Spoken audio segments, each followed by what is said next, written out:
नमस्कार बंधुरा आपनारा देखছেন कुकिंग हाउस ऑफ अनिमा।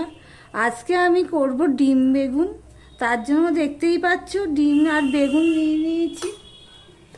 এবার এগুলোতে আমি একটুখানি নুন হলুদ মাখিয়ে নেব।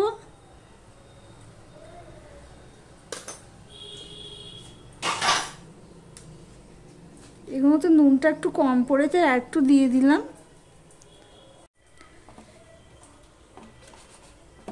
ভিডিওটি যারা দেখছো লাইক দিয়ে কন্টিনিউ করো।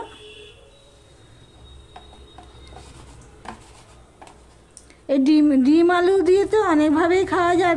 যাদের আলু থেকে দূরে থাকতে হয় বা দূরে থাকো, যেমন আমাদের বাড়িতে তো আমার বর আলু খুব একটা পছন্দ করে না, তাদের জন্য এই রেসিপিটি।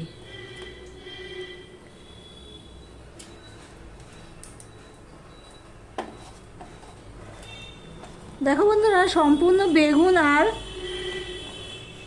डिमगुलो आमी नून हलुद दिए मैरिनेट करे रेखे दिलाम। देखो कड़ाईटा गरम हो गेछे। गरम होवार पर आमी तेल दिए दिएछि। आमी सर्षेर तेलेई दिएछि।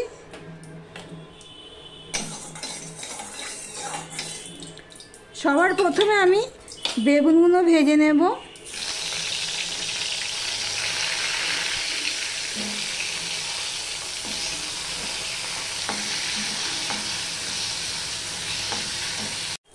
देखो बंधुरा बेगुनगुलो एरकम लाल लाल करेई भाजते होबे, ताहले खेते भालो लागबे। जेगुलो भाजा हये गेछे सेगुलो आमी तुले निलाम। এই দুটো আমি ভেজে নিচ্ছি, দেখতেই পাচ্ছো বন্ধুরা। দেখো বেগুনগুলো লাল লাল করে ভেজে নিয়েছি।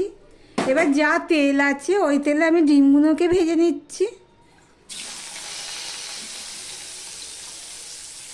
ভিডিওটি স্কিপ করো না, স্কিপ করলে বুঝতে পারবে না প্লিজ বন্ধুরা।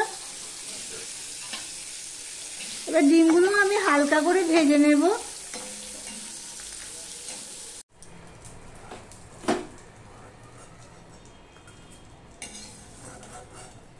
एपिट ओपिट करे आमी डिमगुलो भेजे तुले निलाम। देखतेई पेले एकई पात्रे निये निलाम। एबार कड़ाइते किन्तु आमार आर तेल नेई। एबार आमी एखाने सर्षेर तेल दिये दिलाम।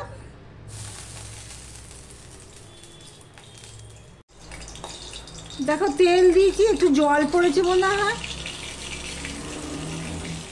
আমি নুন দিয়ে দিলাম। আর এখানে দেখো আমি একটুখানি এলাচ আর দারচিনি নিয়েছি, সেটা দিয়ে দিলাম।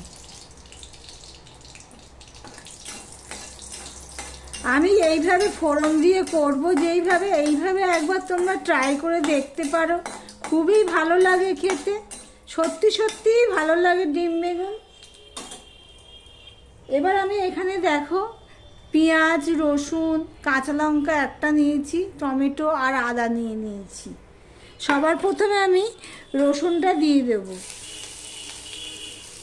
দারচিনি আর এলাচ দিয়েছি। এবার ওটা হয়ে যাওয়ার পর কিন্তু আমি রসুন পেঁয়াজটা দিয়ে দিলাম।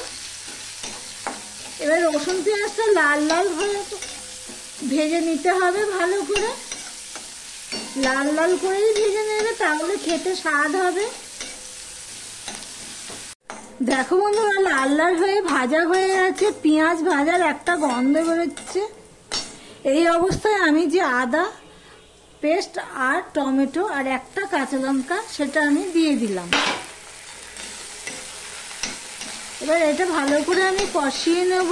টমেটোটা যতক্ষণ নরম হচ্ছে, আদার কাঁচা গন্ধ চলে যাচ্ছে, ততক্ষণ পর্যন্ত কষানো হয়ে গেলে এখানে আমি হাফ চামচ ধনের গুঁড়ো দিয়ে দিলাম, হাফ চামচ আমি জিরের গুঁড়ো দিয়ে দিলাম, হলুদ দিয়ে দিলাম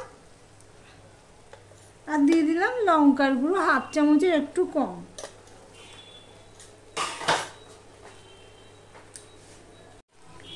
মশলাটা কষানোর জন্য অল্প একটু জল দিয়ে দিলাম।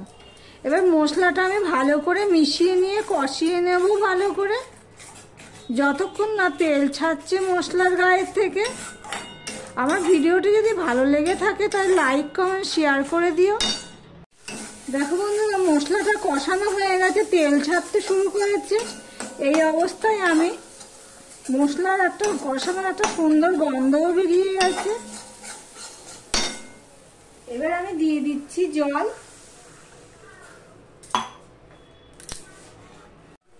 দেখো ঝোলটা ফুটে উঠেছে। আমি এখন পুরো হাই হিটেই ফুটিয়ে নিচ্ছি ঝোলটা 1 মিনিটের মতো।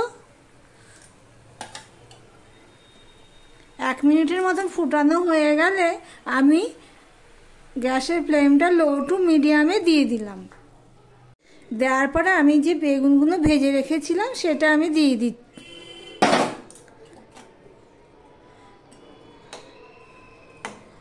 বেগুনটা দিয়ে আমি একটুখানি ফুটিয়ে নেব। আমি একটু ফুটিয়ে নিয়েছি। এবার বেগুনগুলো আমি একটুখানি এপিট ওপিট করে দেব।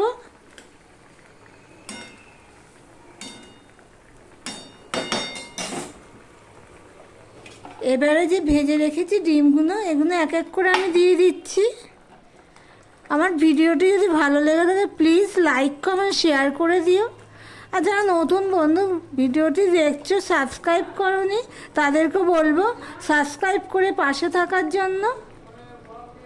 এবার আমি এটা ছোট করে দিয়েই ফোটাবো, নাহলে ডিমের কুসুমগুলো খুলে খুলে যাবে।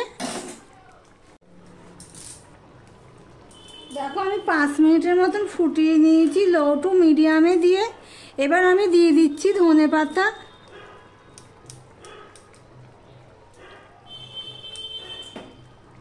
ঝোলের সাথে একটুখানি এইভাবে দিয়ে দিলাম,